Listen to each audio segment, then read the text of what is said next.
Voilà, bonjour mesdames et messieurs, merci de votre fidélité au programme de votre chaîne de prédilection DRTV International.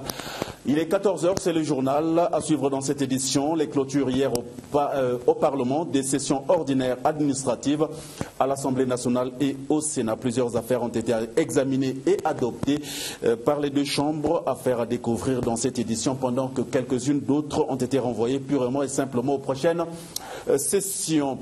À la une également, la menace de grève des enseignants bénévoles et finalistes des écoles professionnelles de l'enseignement qui comptent aller en grève à compter de mardi 13 avril prochain. La décision a été prise hier lors de la réunion de la coordination. Enfin, en sport, les inquiétudes sur la participation du Congo à la CAN de handball. Challenge édite Lucie Bongo Ondimba.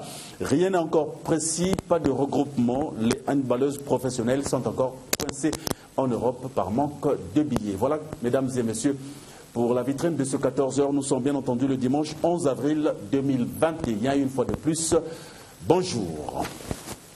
Merci à vous tous qui venez de nous rejoindre. Vous êtes sur DRTV International. Les lampions de la 11e session ordinaire administrative de l'Assemblée nationale se sont éteints hier samedi sur une note satisfaisante selon quelques avis. Sur les 18 affaires à l'ordre du jour de cette session, 14 ont été examinées et adoptées par les locataires de la Chambre basse du Parlement et les 4 autres ramenées simplement à la prochaine session. Parmi les affaires adoptées figure en bonne place le projet de loi réglementant le secteur du tourisme au Congo, secteur d'activité susceptible, vous vous en doutez, de favoriser la diversification de l'économie congolaise. Les détails avec Irma Oko Ndiou qui était avec Henri Mavambo. Le présent projet de loi tend à créer un établissement. C'est une session qui avait 18 affaires. 14 ont été examinées et adoptées par les élus du peuple et 4 autres renvoyées à la 12e session. Telle est la moisson de cette 11e session ordinaire administrative de l'Assemblée nationale qui a refermé ses portes ce samedi à Brazzaville. Parmi les affaires adoptées figure le projet de loi portant création de l'imprimerie nationale du Congo. Le présent projet de loi tend à créer un établissement public à caractère industriel et commercial. Ce nouvel établissement aura pour mission d'éditer, d'imprimer, tout en sécurisant des documents officiels et spéciaux tels que actes d'état civil, casier judiciaire, certificat de nationalité, carte nationale d'identité, permis de conduire, diplôme, passeport et autres.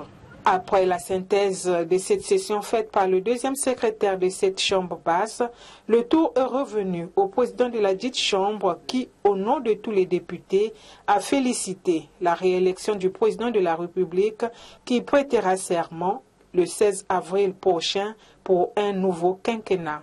Selon Isidore Mvouba, c'est un nouvel ère qui commence. Il appelle ensuite la jeunesse congolaise en général et estudiantine en particulier de prôner le dialogue, surtout en ce qui concerne leurs revendications sociales.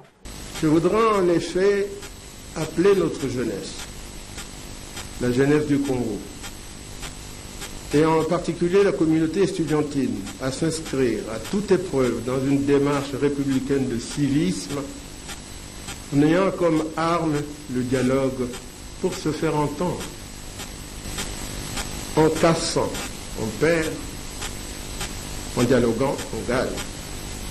Il a par ailleurs exhorté les députés à sensibiliser leurs mandants sur le bien fondé de la vaccination sur la Covid-19 qui demeure le seul moyen pour se protéger contre ce virus.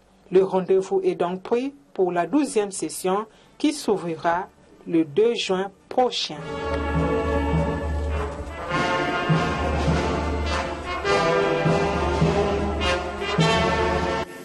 Voilà, de leur côté, les sénateurs ont adopté 2 projets de loi, celui réglementant le secteur du tourisme et un autre portant régime juridique de gel des avoirs ou des actifs liés au terrorisme et à son financement. À l'issue de cette 11e session ordinaire et administrative du Sénat, eh bien, 12 affaires ont été adoptées sur les 21 prévues à son ordre du jour. Clôturant les travaux, le président du Sénat, Pierre Ngolo, a félicité les locataires de la Chambre haute pour l'ensemble du travail abattu. Reportage Armand Nsonza, le cadre, j'aurai ses combats. À la Chambre haute, 6 points étaient à l'ordre du jour avant la clôture de cette 11e session ordinaire du Sénat. Les points les plus importants ont porté sur l'examen et l'adoption du rapport de la Commission Affaires juridiques et administratives relatif au projet de loi réglementant le secteur du tourisme. Un projet qui consiste à renforcer le cadre légal du tourisme au Congo. Il s'agit de déterminer les normes applicables aux professionnels du tourisme ainsi qu'aux usagers de ce secteur d'activité afin de faciliter l'accès aux services et garantir la qualité de l'offre touristique. Ce projet a été adopté à l'unanimité sans amendement par les sénateurs. Arlette Soudonono, ministre du Tourisme, s'est réjouie de la qualité du travail abattu par la Commission Affaires juridiques et administratives du Sénat. Une autre affaire adoptée à l'unanimité par les locataires de la Chambre haute, le projet de loi portant régime juridique du gel des avoirs ou des actifs liés au terrorisme et à son financement. Ce projet permet au Congo, membre de l'ONU, de mettre en œuvre le cadre juridique sur le gel des avoirs en conformant aux normes internationales édictées par les résolutions des Nations Unies en matière de terrorisme et de son financement. Le ministre délégué aux Finances, Ludovic Ngati, par rapport à ce projet, a invité les Congolais à s'habituer désormais à ces nouvelles mesures internationales. Clôturant les travaux, le président du Sénat, Pierre Ngolo, a félicité les sénateurs pour le travail abattu durant cette 3e législature. Il a aussi félicité le peuple congolais pour sa maturité lors des échéances électorale de mars dernier, ainsi que l'action du gouvernement et la CNUI qui ont offert aux Congolais une élection digne, libre et transparente. Par ce choix, les Congolais marquaient fermement et solennellement leur farouche opposition à la violence, à l'exclusion, à la division du pays, convaincus de ce que seul un Congo uni, drainant toutes ses filles et fils dans l'action constructive, peut aller dans la paix, au développement pour le bien-être de tous. Au nom du Sénat, nous saluons nos félicitations au peuple congolais qui a su se hisser au niveau de ses responsabilités en refusant de céder à des manœuvres de subversion. Toujours dans un même esprit de combativité, de détermination et de rigueur, pourquoi pas de lucidité, le Sénat vient de franchir une autre séquence de sa marche, soucieux d'élever sans cesse son implication dans l'aventure démocratique du Congo. À l'issue de cette session, 12 affaires ont été adoptées sur 21 affaires prévues.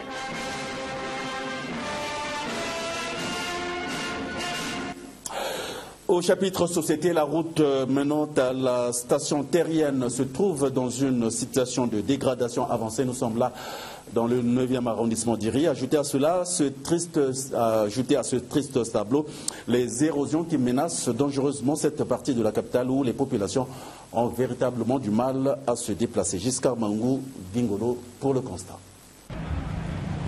La zone ressemble à un no man's land.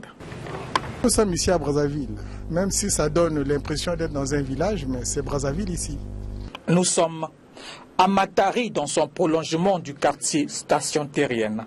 Les populations ici se sentent abandonnées à leur triste sort. C'est difficile. Il n'y a pas de vie ici. On est abandonné, pourtant nous sommes non loin de la ville. Depuis bientôt 6 ans, la route ici n'existe plus. Disons, il est difficile à un véhicule 4 roues d'y arriver et atteindre le contrebas. Le transport est devenu presque un mythe par ici. Le point là où on prend des bus, c'est tout un calvaire. Il faut faire la route. Donc si vous êtes en veste, vous êtes tout mouillé. Vous ne pouvez pas porter les sandales confortables. Donc c'est difficile. Les gens ici, pour partir d'ici et atteindre le goudron, en tout cas, je peux appeler ça le calvaire. Hein, même nous-mêmes, les habitants du quartier, nous avons appelé ici Golgotha. Parce qu'il nous faut grimper plus de 100 marches, hein, après la télé, là. Vous voyez, il y a des marches là. Il nous faut grimper ces marchés-là. Conséquence, le quartier est laissé à son triste sort. Et ici, à cette station terrienne abandonnée depuis, faute justement de cette route, les bâtiments équipés sont là, sont locataires. Dans cette enceinte, le col de télécommunications qui allait abriter les cadres de l'Afrique centrale n'a plus jamais ouvert ses portes. La faute, entre autres, au manque de voies d'accès, et le col a été transféré depuis au Cameroun. Dans ce quartier Mantari, station terrienne, le cri de cœur reste la route. Si les autorités peuvent venir en aide, ils vont nous faire la route comme ça là et nous allons circuler librement. Si nous nous déplaçons à pied pendant toutes les saisons, on demande au pouvoir public de nous faire la route. Je voudrais interpeller nos gouvernants. Nous avons un viaduc qui fait plus de 7 km. Or, à partir de l'arrêt, je crois, l'arrêt Capitaine, en tout cas on a moins d'1 kilomètre pour un petit viaduc qui peut servir les habitants de ce quartier-là. Certains, pour contourner la difficulté de route, doivent passer quelquefois à travers les parcelles de particuliers pour retrouver leur chemin après.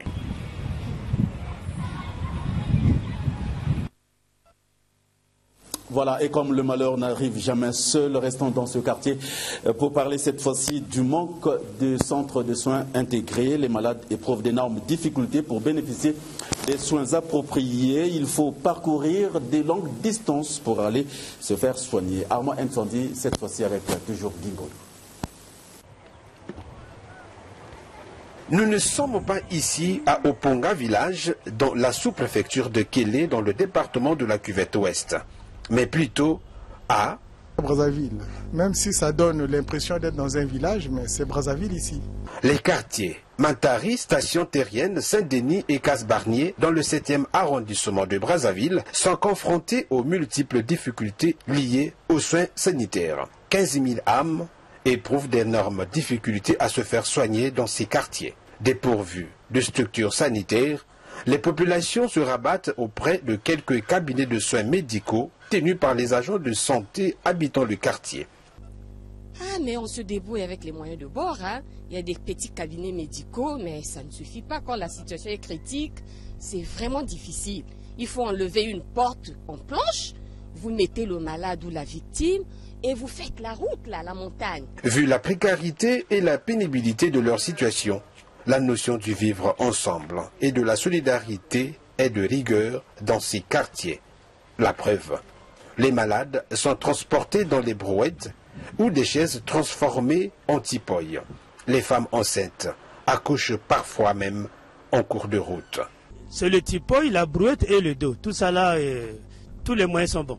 C'est difficile. Donc on a comme déjà une cohésion au niveau du quartier.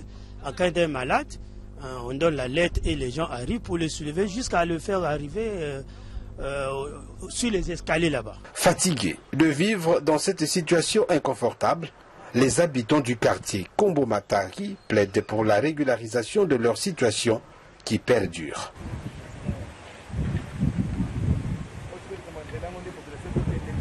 Voilà, c'est le TBD qui est en vigueur là-bas. En tout cas, vous venez de l'entendre, Tipoy, brouette d'eau. Du côté de l'éducation, eh bien, les enseignants bénévoles et finalistes ont décidé finalement d'aller en grève à compter de mardi 13 avril prochain. Plusieurs raisons ont motivé cette décision. Découvrons quelques-unes dans ce reportage signé Vincent de Paul Koubemba qui était avec Gingolo à la réunion de la coordination de ces diplômés des écoles professionnelles de l'enseignement qui sont véritablement en colère. Suivi. À compter du 13 avril prochain, les enseignants finalistes, bénévoles et prestataires membres de la coordination des diplômés des écoles professionnelles de l'enseignement vont observer une grève d'une semaine. C'est l'une des décisions émanant de cette coordination qui s'est réunie ce samedi à Brazzaville. La décision prise de manière unanime est la réponse à la léthargie observée du côté du gouvernement qui ne respecte pas ses engagements pris selon les finalistes.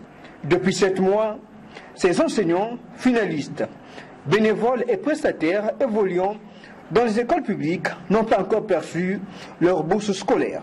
Autre point examiné, le quota de recrutement alloué aux finalistes jugé insignifiant. Enfin, la non prise en compte des enseignants ayant atteint l'âge de 45 ans, bien qu'exerçant sur le terrain. Aujourd'hui, nous sommes au mois d'avril et nous, les enseignants volontaires, signataires du protocole d'accord avec le gouvernement, on accuse 8 mois impayés de bourse. Et nous demandons au gouvernement de payer les 8 mois impayés de bourse avant le mardi. Et avec les autres, on a dit, mardi 7 h, personne n'ira à l'école. Tous nous serions au trésor pour faire du bruit, afin que le gouvernement puisse nous payer ce qu'il nous doit. Et en dehors de ça, on venait de traiter les dossiers de recrutement, campagne 2020-2021. On a constaté avec amertume que le quota alloué à l'enseignement de base, notamment primaire et le préscolaire, ça ne répond pas. On a affecté 2085 enseignants, mais on nous donne un quota de 487 places. On va prendre qui? On va laisser qui? Et pour éviter le chaos et sauver l'année scolaire, qui est déjà au 3e trimestre, le collectif en appelle à la responsabilité des pouvoirs publics.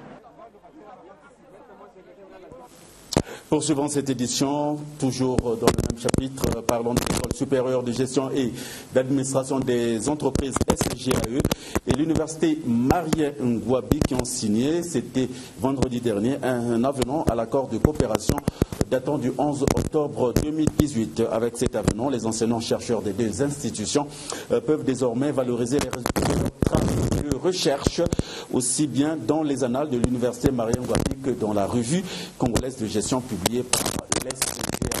Je ne vous en dis pas plus, ce sera plutôt ce reportage signé Morel Mabélé et Evrard Mungondo.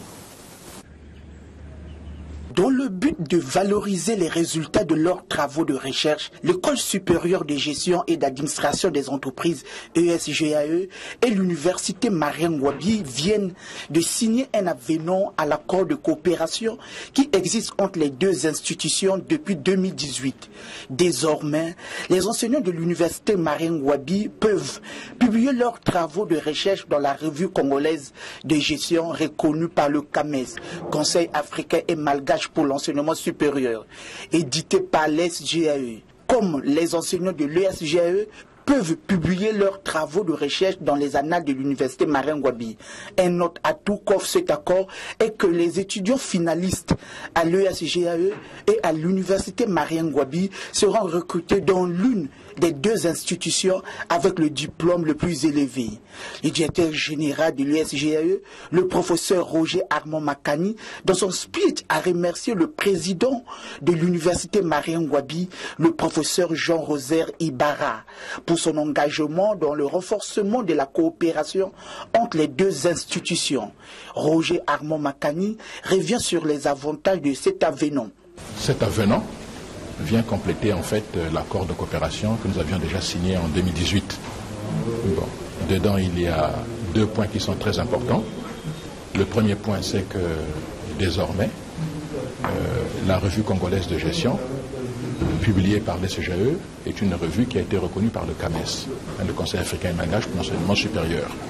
Et donc, dans cet avenant, il est dit que les enseignants-chercheurs de l'Université Marion Ngouabi et les enseignants-chercheurs de l'SGE pourront publier dans la revue congolaise de gestion, mais pourront aussi publier dans les annales de l'Université Marion Ngouabi.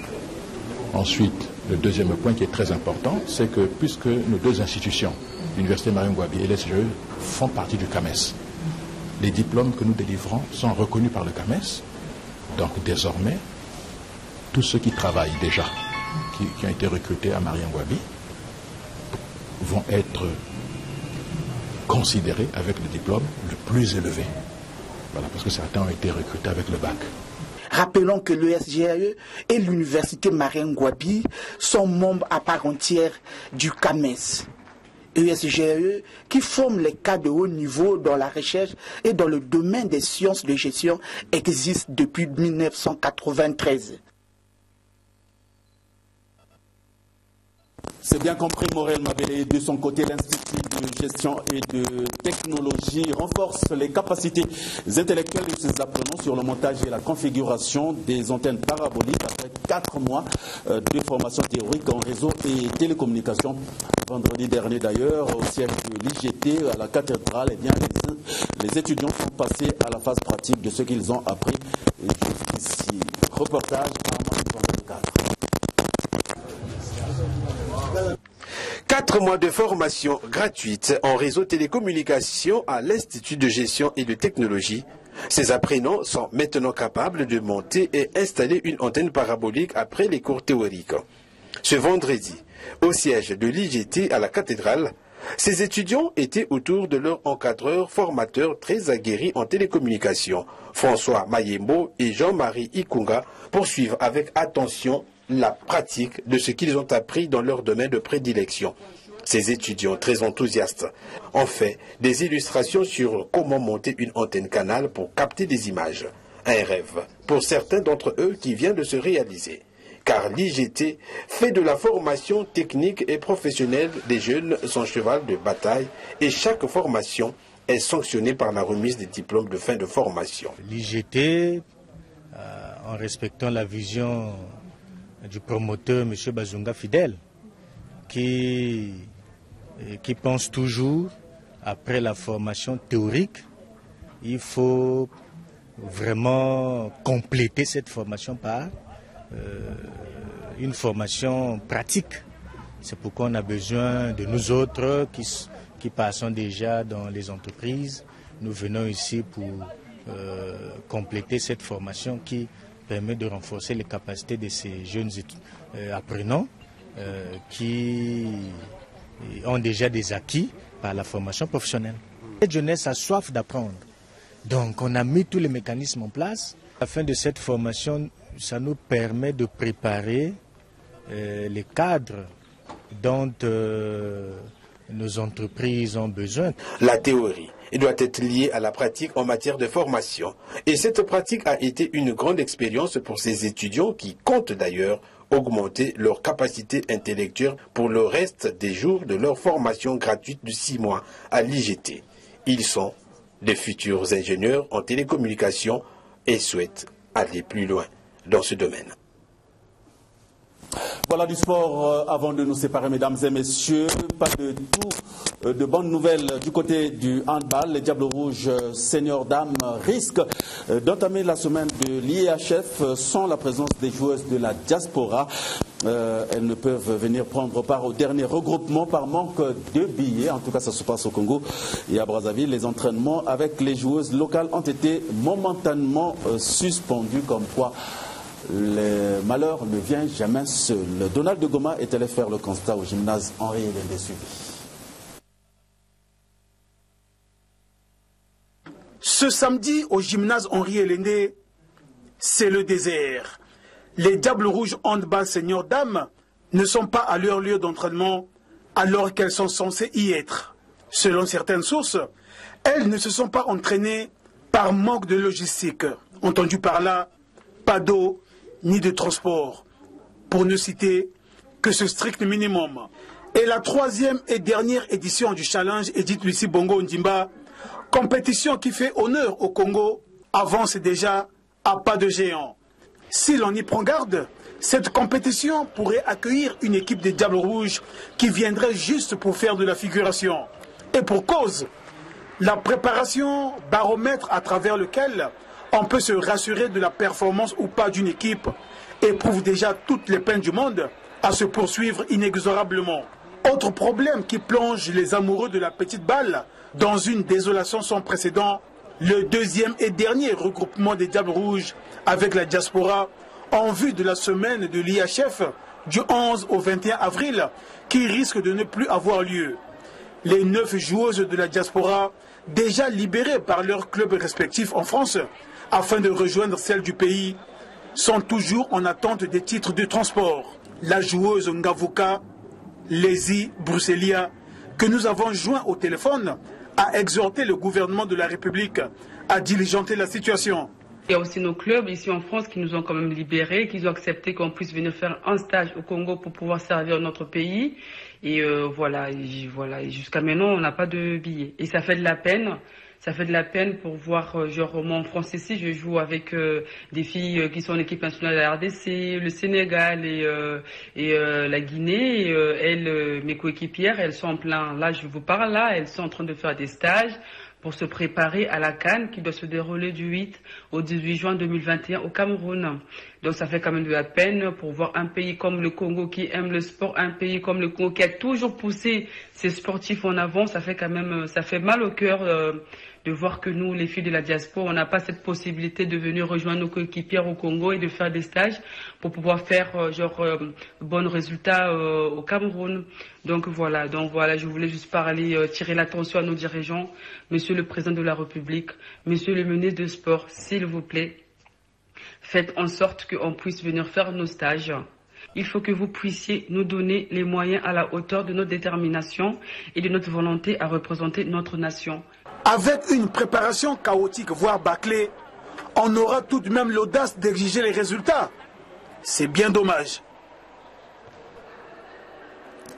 La triptyque est bien connue, Donald Ngoma, un homme qui sont des moyens. Une situation en tout cas qu'a déploré le directeur technique national qui pense que le non-respect du programme de la Fédération congolaise de handball risque de compromettre sérieusement les chances des Diables Rouges à la 24e Coupe d'Afrique des Nations.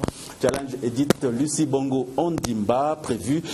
En tout cas, la joueuse handballeuse de la diaspora vient, l'a dit tout à l'heure, du 8 au 18 juin prochain au Cameroun. Jean-Patrice Papa est au micro de Donald Ngoma. Nous sommes à 2 jours de la fenêtre internationale. C'est la période la mieux indiquée pour nous, pour mieux affecter nos âmes avant d'aller faire la mise au vert ailleurs. Nous avons tenu, excusez-moi, une première partie, et la deuxième partie, c'est ce que je viens de dire, du 11 au 25, donc la journée IHF qui permet à toutes les joueuses qui ont des compétitions avec leur pays de rejoindre les nations pour se préparer pendant 10 jours afin qu'ils repartent dans leur club respectif contre le championnat avant que nous nous retrouvions encore pour la mise au vert pour jouer les matchs, le match test avant d'aller à la compétition. Mais ce que je sache, jusqu'au moment où on vous parle, nous sommes prêts, nous la fédération, nous sommes prêts.